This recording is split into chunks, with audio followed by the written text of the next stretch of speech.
Experiencing miscarriage is one of the hardest things that you'll ever have to go through. If you've experienced a miscarriage, my heart absolutely goes out to you. Obviously, there are often many causes outside of your control, but I know that you want to do everything that you can. So today on Nourish, we're asking the question, how can I decrease miscarriage risk? And I've got 3 key dietary strategies that you can implement today. Stay tuned.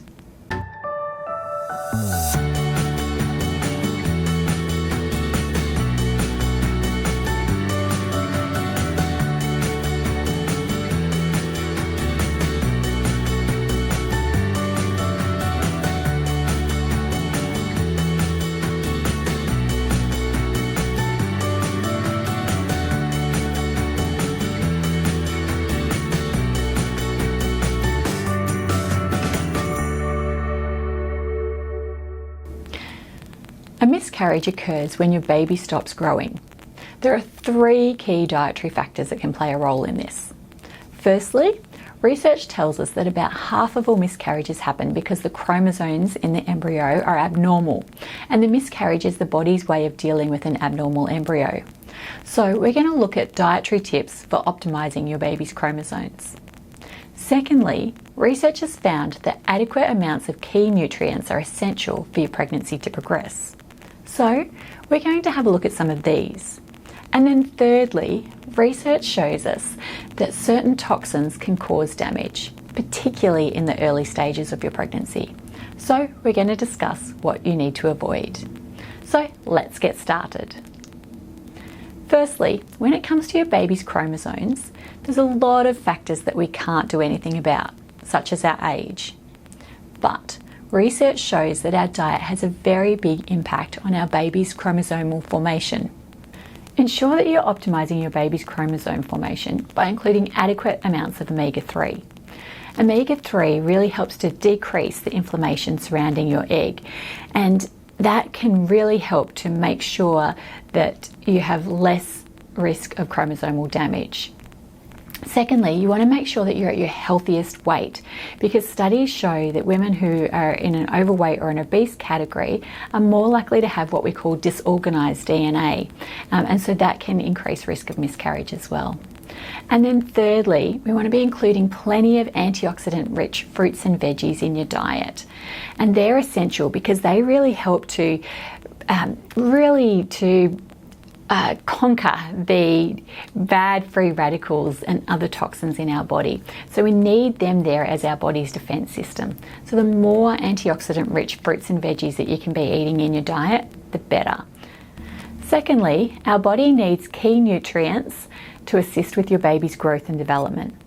For example, a landmark study undertaken in Australia found that a lack of niacin, also known as vitamin B3, is one of the key causes of miscarriage. A lack of B3 can result in birth defects that are a common cause of miscarriage. As B3 is a water-soluble vitamin, it needs to be consumed on a daily basis. This is particularly important for women who follow a vegan diet, those who have gastrointestinal conditions, or if you have severe morning sickness. Now, another key nutrient for preventing miscarriages is folate. Folate is needed for your baby's neural tube development, which is essentially her brain and spinal cord. Unfortunately, many women seem to think that as long as they're taking a pregnancy multivitamin, that they're getting enough. But some women actually have higher requirements and need additional amounts of folate. For example, if you are overweight, if you're a smoker, or if you've had a previous miscarriage, it's recommended that you actually have higher levels of folate. So it's a good idea to check your requirements with your doctor or dietitian. Now, a nutrient called choline is needed for embryonic growth. Choline deficiency seems to be quite common, and it's not found in many prenatal supplements at this stage, because it's really just, there's a lot of new research coming out about it. Now, if you're experiencing recurrent miscarriages, this would be a key nutrient that I'd recommend discussing with your dietitian to ensure that you're getting enough of it. Now, studies also show that conditions like undiagnosed celiac disease could be a cause of recurrent miscarriage. as if the condition isn't being treated, it can impact your body's ability to absorb nutrients properly. So it's a good idea to make sure that that's screened for. Now, thirdly, some foods have been found to increase the risk of miscarriage. So, for example, there was a study of over 11,000 women which found that those who drank 4 or more coffees per day had a 20% higher risk of miscarriage. And it didn't matter if they were drinking regular or decaf coffee. So if you're somebody who is drinking loads of coffee, this would be worth keeping an eye on.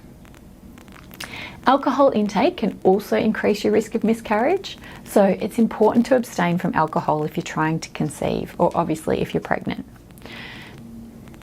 The next one is that exposure to listeria bacteria could be another cause of miscarriage, so making sure that you're avoiding high-risk foods such as soft-serve ice cream and deli meats, and avoid exposure to heavy metals like lead, copper or mercury, which have also been linked to miscarriage. Miscarriage is such a heartbreaking experience to go through, and I know that it's easier said than done, but I really don't want you to go through any guilt. The past is the past, and all we can do is focus on the future. But at the same time, especially if you're somebody who has gone through recurrent miscarriages, I know that you're going to be looking for answers. And the more that we can empower ourselves, just the more in control we're going to feel about going into our next pregnancy. So these are a few things that you might want to consider with your doctor or dietitian, just so that you can systematically go through and make sure that you have ticked all the boxes and are doing everything that you can so that you can have a full-term pregnancy. Now, also please make sure that you have subscribed to receive my weekly videos to help you to optimize your diet. And download my free pregnancy meal plan from melaniemcgrice.com/pregnancy to help you to ensure that you're doing everything that you can to optimize your pregnancy diet. I look forward to seeing you in my next video.